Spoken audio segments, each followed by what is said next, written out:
Hello everyone, welcome back to Ninja Prep. This is Kapil Goyal, your educator and mentor for PG Physics. तो कल मैंने आप लोगों को एक लेक्चर प्रोवाइड कराया था जिसमें मैंने आपको इलेक्ट्रॉनिक्स के सेमीकंडक्टर के इंपॉर्टेंट क्वेश्चंस कराए थे जो कि इंपॉर्टेंट है IIT JEM, CUET PG, even just exam के लिए। ये क्वेश्चंस आप करके जाते हैं तो आपके एग्जाम में कहीं ना कहीं आपको बेनिफिट मिल सकता है। इसी तरह के क्वेश्चन आपको देखने को मिल सकते हैं।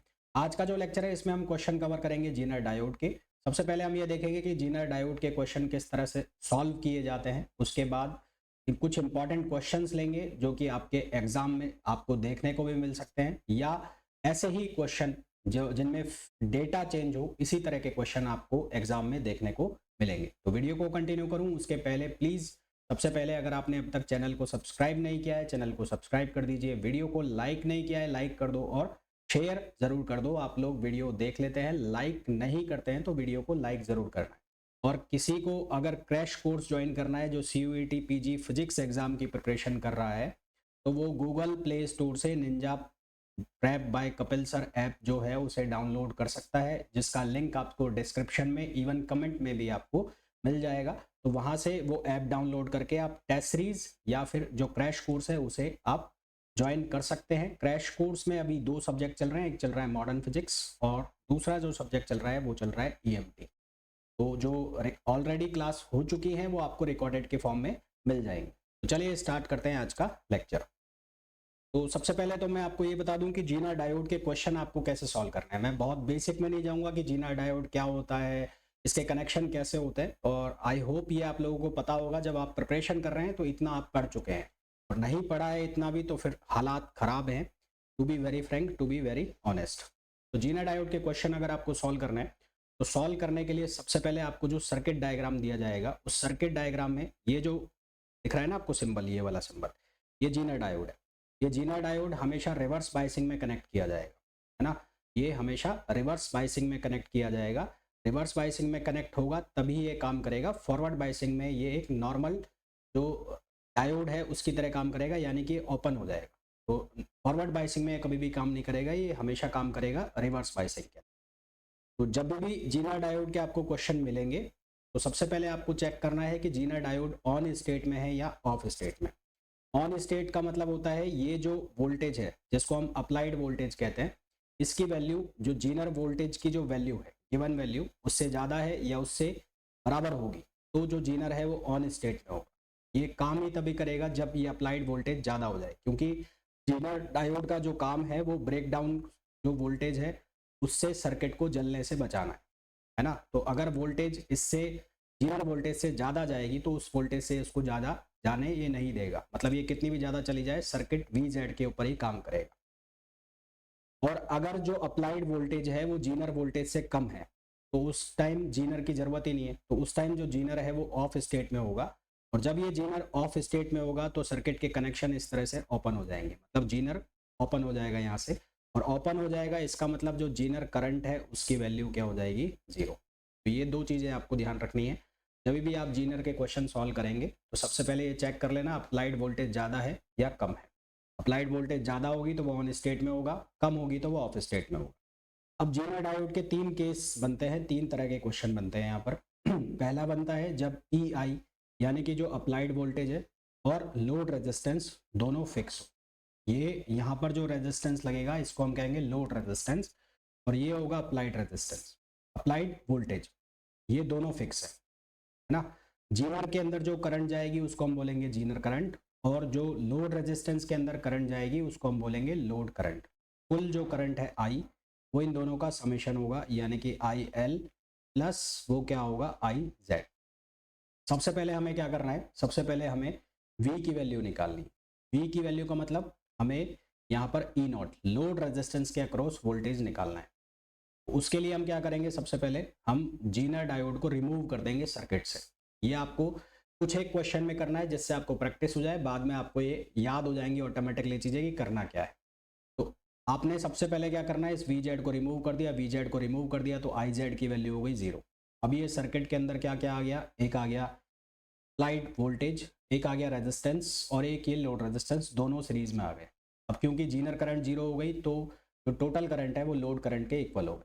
यहाँ से आप वैल्यू निकाल लेंगे I की। यानी कि सर्किट के अंदर कुल कितनी करंट फ्लो हो रही है। यहाँ पर इस केस में ये वैल्यू आई है E I over R plus R L. फिर आपको क्या निकालना है, ये जो लोड रेजिस्टेंस के इसके अक्रॉस वोल्टेज, इसके अक्रॉस जो वोल्टेज होगा उसको हम लिखेंगे ई नॉट से या फिर लिखेंगे वी से। वी का मतलब अप्लाइड वोल्टेज, जिससे हमें कंपेरिजन करना है। तो वोल्टेज किसके बराबर हो जाएगा, load resistance into current. Current की वैल्यू आपने निकाल ली, तो ई नॉट या फिर वी की जो वैल्यू है वो आ गई R L E I over R plus R L. ये वी की वैल्यू है, या इसको ई नॉट की वैल्यू बोल लो, अप्लाइड वोल्टेज। इसको कंपेयर करना है आपको जीनर वोल्टेज से। तो अगर V की वैल्यू ज़्यादा है या जीनर वोल्टेज जो गिवन है उसके बराबर है तो जीनर ऑन स्टेट में होगा, और अगर ये V की वैल्यू इससे कम है तो जीनर ऑफ स्टेट में होगा। पहला केस हम ले लेते हैं कि जीनर ऑन स्टेट में। ऑन स्टेट में होगा तो यहाँ से जीनर डायोड हट जाएगा, उसकी जगह बैटरी लग जाएगी। जो ऊपर वाला जो पोर्शन था जो ऐसे था उसकी जगह प्लस आ जाएगा और ये आ जाएगा माइनस। किरचॉफ करंट लॉ लगाओगे यहाँ पर इस पॉइंट के ऊपर, नोडल पॉइंट के ऊपर, तो यहाँ क्या मिलेगा, I equals to I Z plus I Z L. I Z की वैल्यू क्या हो जाएगी, I माइनस आई एल। सबसे पहले आपको क्या करना है, ये जो लोड रेजिस्टेंस है इसके अंदर आप करंट की वैल्यू निकाल लो। लोड रेजिस्टेंस के अंदर आप वोल्टेज ऑलरेडी निकाल चुके हो जो ई नॉट है, उस ई नॉट को आर एल से डिवाइड कर दोगे तो आपको क्या मिल जाएगी, लोड करंट, है ना, लोड करंट। फिर आपको ये लूप के अंदर किरचॉफ वोल्टेज लॉ लगाना है। तो किरचॉफ वोल्टेज लॉ लगाओगे तो ई आई माइनस आई आर और माइनस ई नॉट, यहाँ पर जो वोल्टेज हो जाएगा वो कितना हो जाएगा, ऑन स्टेट में तो वी और वी जेड दोनों इक्वल है यानी कि ई नॉट। तो आई की वैल्यू कितनी आ जाएगी, E I minus E nought over R. हमें ये पूछ लिया जाता है कि जो पावर कंजम्पशन है जीनर में वो कितना होगा। तो जीनर में पावर कंजम्पशन कितना होगा, जीनर वोल्टेज और जीनर करंट। तो जीनर करंट कैसे निकालोगे, ये टोटल आई आ गया, तो आई जेड की वैल्यू किसके बराबर होगी, आई माइनस आई एल, ये जीनर करंट आ जाएगा। वी जेड की value I not E not या वी के इक्वल है, यहाँ मल्टीप्लाई करोगे क्या आ जाएगा, पावर कंजम्पशन। ये पहला कंडीशन थी जब ऑन स्टेट में। ऑफ स्टेट का मतलब है कि जो वोल्टेज है, जो वी या ई नॉट की वैल्यू है वो जीनर वोल्टेज से कम है, तो जीनर ऑफ स्टेट में हो गया, यानी कि करंट जो जीनर करंट है वो जीरो हो गई। तो टोटल करंट और लोड करंट इक्वल हो गई। तो उस केस में ये एक सीधा सीधा सर्किट बन गया जिसके लिए करंट की वैल्यू हम ऑलरेडी निकाल चुके हैं। तो हमें ये पूछ लिया जाता है कि जो वी आर है यानी कि आर के अक्रॉस जो वोल्टेज है वो क्या होगी, वो क्या हो जाएगी, आई आर। आई की वैल्यू ये एज इट इज सब्स्टिट्यूट कर दो, ये किसके बराबर हो गई, E I R upon R plus R L. इतना बड़ा नहीं करना है तो डायरेक्ट आंसर लिख सकते हो, ई आई माइनस ई नॉट, यानी कि इस वोल्टेज में से इस वोल्टेज को माइनस कर। ये बन गए फर्स्ट तरह के केस जिसमें जो ई आई है और आर एल है दोनों की वैल्यू क्या रहेगी, फिक्स रहेगी। दूसरा केस जिसके अंदर जो ई आई है उसकी वैल्यू फिक्स हो और जो लोड रेजिस्टेंस है वो वेरी करे। तो सबसे पहला काम तो वही करना है, आपको जीनर को रिमूव करना है और ई नॉट या वी की वैल्यू निकालनी है, जैसा कि पहले निकाला था वो आपने निकाल लिया। अब यदि आर एल वेरिएबल है, लोड रेजिस्टेंस वेरिएबल है, तो सीधी सी बात है कि लोड करंट भी वेरी करे। और क्योंकि I और R एक दूसरे के रेसिप्रोकल होते हैं, तो लोड करंट यदि मैक्सिमम है तो लोड रेजिस्टेंस मिनिमम हो जाएगा, और लोड करंट मिनिमम है तो लोड रेजिस्टेंस जो है वो मैक्सिमम हो जाएगा। उसके बाद क्या करना है, पहला केस यदि ऐसा है कि जो लोड रेजिस्टेंस मिनिमम है तो उस केस में करंट मैक्सिमम होनी है, सीधा सा कंसेप्ट है। सबसे पहले वही फॉर्मूला लिख लो जो ई नॉट या वी वाला है, उस फॉर्मूले को लिख लिया आपने ये मान लिया कि जीनर ऑन स्टेट में है। तो ये जो V है ये किसके बराबर होगा, वी जेड, और लोड रेजिस्टेंस को हम मिनिमम लेके चल रहे हैं तो हमने यहाँ मिनिमम लिख लिया। इसको हम क्रॉस मल्टीप्लाई कराएंगे तो यहाँ से हम आर एल मिनिमम की वैल्यू निकाल लें, ठीक है। अब जो लोड रेजिस्टेंस है उसकी वैल्यू इस आर एल मिनिमम से कम नहीं होनी चाहिए। अगर ये लोड रेजिस्टेंस की वैल्यू इस आर एल मिनिमम से कम हो गई, कम होने का मतलब है वेरी कराने का, जब आप वेरी कराओगे तो इसकी वैल्यू इससे कम हो गई तो जीनर किस में चला जाएगा, ऑफ स्टेट में चला जाएगा, काम नहीं करेगा। फिर हमें निकालना है मैक्सिमम, क्योंकि आर एल मिनिमम ले रखा है तो लोड करंट मैक्सिमम होगी। मैक्सिमम लोड करंट कितनी हो जाएगी, V Z upon R L minimum. और फिर हम क्या वैल्यू निकाल लेंगे, हम यहाँ से वैल्यू निकाल लेंगे जीनर करंट की, क्योंकि लोड करंट मैक्सिमम हो चुका है तो जीनर करंट क्या होगा, मिनिमम होगा, क्योंकि आई इक्वल्स टू होता है I L plus I Z. तो यदि एक मैक्सिमम है तो दूसरा ऑटोमेटिकली क्या हो जाएगा, मिनिमम हो जाएगा। दूसरा केस इसका ये बनता है कि यदि आर एल मैक्सिमम है तो उस केस में आई एल क्या हो जाएगा, मिनिमम। आई एल मिनिमम हो जाएगा तो जीनर करंट जो है वो मैक्सिमम हो जाएगा। फिर थर्ड केस जो इसका हम बनाते हैं वो बनाते हैं जब आर एल को हम फिक्स कर लें और ई आई को वेरी कराएं। तो सबसे पहला काम तो वही करना है कि ई नॉट या वी जेड की वैल्यू निकाल लो। उसके बाद ई आई वेरिएबल है तो इसकी दो अलग अलग वैल्यू पे चेक करना है। एक बार ई आई की वैल्यू मिनिमम रख के और यहाँ से आप ई मिनिमम की वैल्यू निकाल लो, ई नॉट की वैल्यू निकाल ले एक बार, और ये वाले इक्वेशन का यूज करके ई मिनिमम की वैल्यू निकाल लो, जो कैसे निकलेगी, V Z R plus R Z upon R L. फिर आई एल मैक्स, यदि आई एल मैक्स है तो उसके लिए लोड करंट की वैल्यू तो फिक्स होने वाली है क्योंकि यहाँ पर लोड रेजिस्टेंस फिक्स है। लोड रेजिस्टेंस फिक्स है तो जो मैक्सिमम करंट फ्लो होगी, क्योंकि बैटरी से जो वोल्टेज है मैक्सिमम जा रहा है तो मैक्सिमम करंट जाएगा, तो मैक्सिमम करंट कौन सी हो जाएगी, जीनर करंट।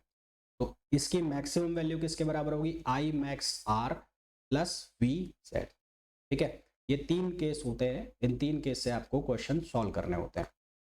क्वेश्चन किस तरह के आएंगे वो देखो।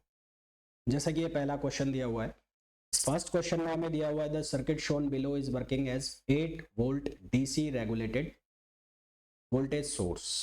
ठीक है, 8 वोल्ट का डीसी रेगुलेटेड वोल्टेज सोर्स यहाँ पर लगाया हुआ है और 12 volt is used as input.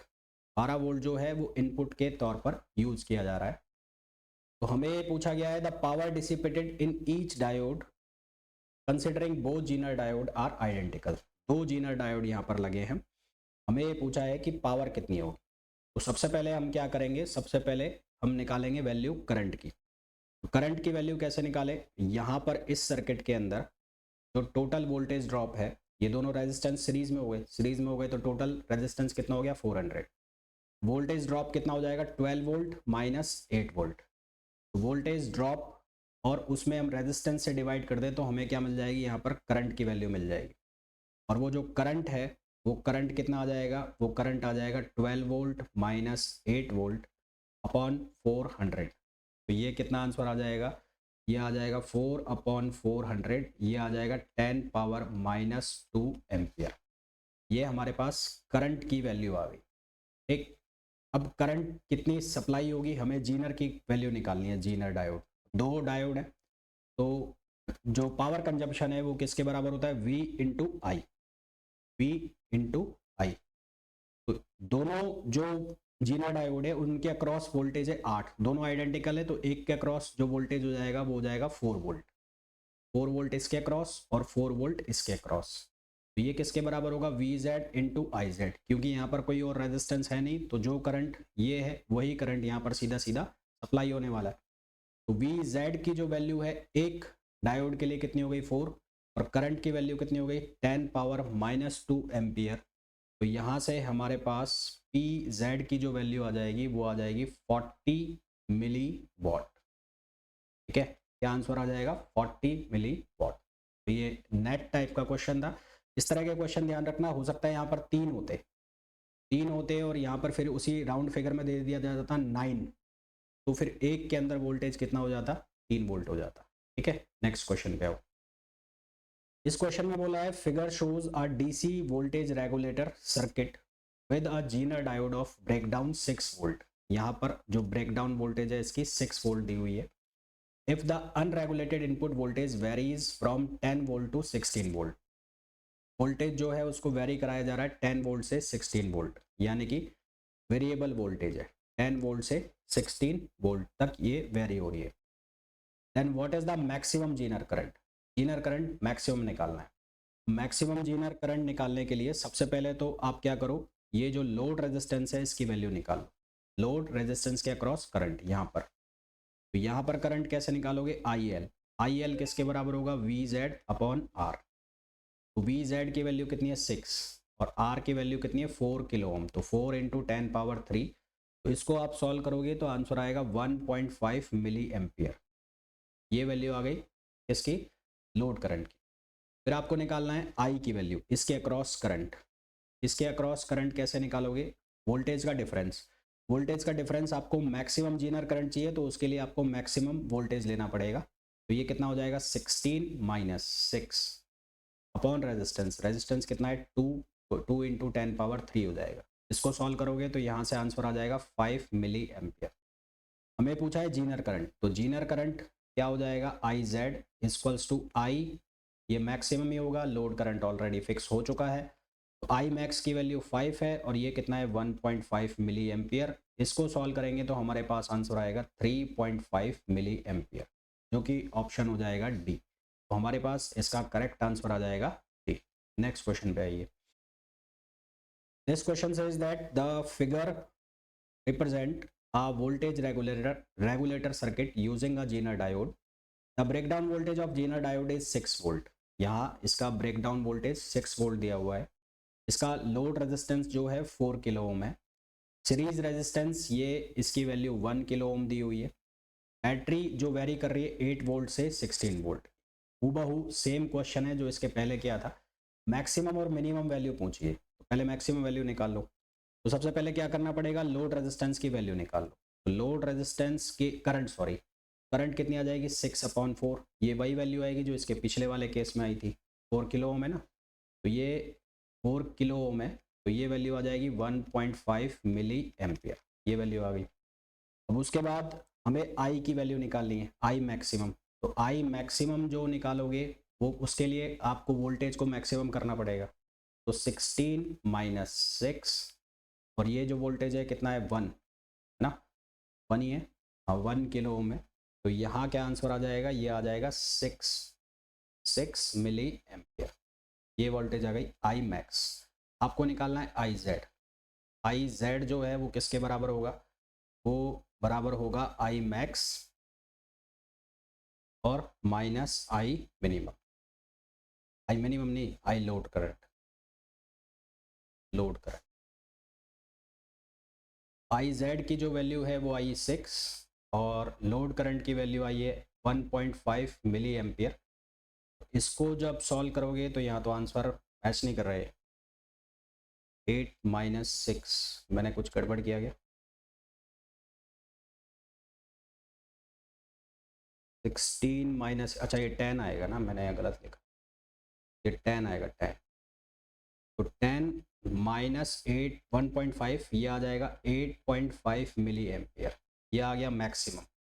तो ये तो मैक्सिमम आ गया। मिनिमम निकालने के लिए यहाँ पर आई मिनिमम के लिए बैटरी की वोल्टेज कर दो मिनिमम। बैटरी की वोल्टेज मिनिमम करोगे यानी कि आप करोगे 8 माइनस 6/1, तो ये हो जाएगा 2। तो आई जेड की मिनिमम वैल्यू जो आ जाएगी वो आ जाएगी 2 माइनस 1.5, यानी कि आंसर आ गया हमारे पास 0.5। तो 0.5 मिली एम्पियर एक आंसर आ गया और 8.5 एक आ गया, यानी कि ऑप्शन जो है हमारे पास वो हो गया सी इसका करेक्ट आंसर होगा। ठीक है, तो आप देख रहे हैं कितनी आसानी के साथ हम इन क्वेश्चंस को सॉल्व कर रहे हैं। नेक्स्ट क्वेश्चन पे आइए। इस क्वेश्चन में हमें बोला गया है the reverse breakdown voltage of Zener diode 5.6 volt दिया हुआ है, ये हमें दिया है 5.6 वोल्ट। एक हमें बोला है current I Z through the Zener, क्या निकालोगे, सबसे पहले लोड रेजिस्टेंस के लिए आप वैल्यू निकालो आई एल की, तो आई एल हो जाएगा 5.6/800, सॉल्व करेंगे ये वैल्यू आएगी 7 मिली एम।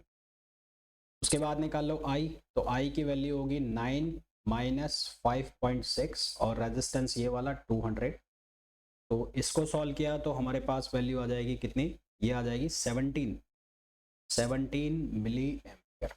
मैं निकालना है आई जेड की value I minus I L, 17 minus 7, तो ये आंसर आ गया 10 मिली। ठीक है, तो अभी तक जितने भी मैंने क्वेश्चंस कराए हैं होपफुली सभी क्वेश्चंस आपको बहुत अच्छे से समझ में आ गए होंगे, किसी में कोई डाउट मुझे नहीं लगता होना चाहिए। ये वाला क्वेश्चन देखो, ये वाले क्वेश्चन के अंदर हमें ये पूछा है कि Zener diode is close to, Zener diode से करंट कितनी फ्लो होगी। सबसे पहले क्या करो कि ये जो R2 वाला रेजिस्टेंस है इसके अक्रॉस वोल्ट करंट निकाल लो, तो इसको मैं लिख देता हूँ I2 की वैल्यू क्या हो जाएगी 10 वोल्ट, भाई जीनर वोल्टेज 10 वोल्ट है, अपॉन 1500। ठीक, तो ये जो वैल्यू है I2 की वैल्यू हो गई। फिर आप निकाल लो I, या जो R1 के अक्रॉस, तो इसको मैंने लिख दिया R1।